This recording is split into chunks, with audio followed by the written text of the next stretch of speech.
If he healed then, he can heal now. Our healer, kama aliponya wakati ule, hata sasa atatuponya. Bwana Yesu asifiwe. Kile kinazuia uponyaji na mambo kama hayo yatokee katika maisha yetu ni faith, ni kutokuwa na imani.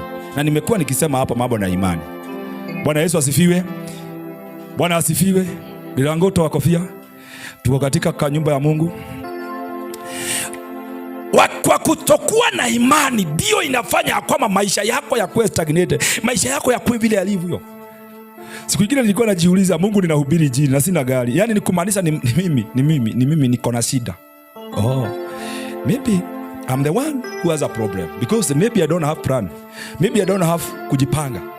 So I have to niombe Mungu anipe plan ndio maisha yangu yakuwe mazuri. Maybe the course of my life vile iko.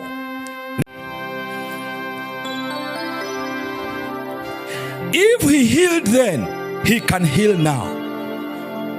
Our healer, kama aliponya wakati ule, hata sasa atatuponya. Bwana Yesu asifiwe. Kile kinazuia uponyaji na mambo kama hayo yatokee katika maisha yetu ni faith, ni kutokuwa na imani. Na nimekuwa nikisema hapa mambo na imani. Bwana Yesu asifiwe. Bwana asifiwe. Milango toa kofia. Tuko katika nyumba ya Mungu. Kwa kutokuwa na imani ndio inafanya kwamba maisha yako ya kuwa stagnated, maisha yako ya kuwa vile yalivyo.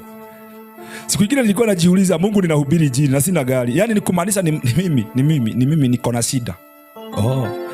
Maybe I'm the one who has a problem because maybe I don't have plan. Maybe I don't have kujipanga.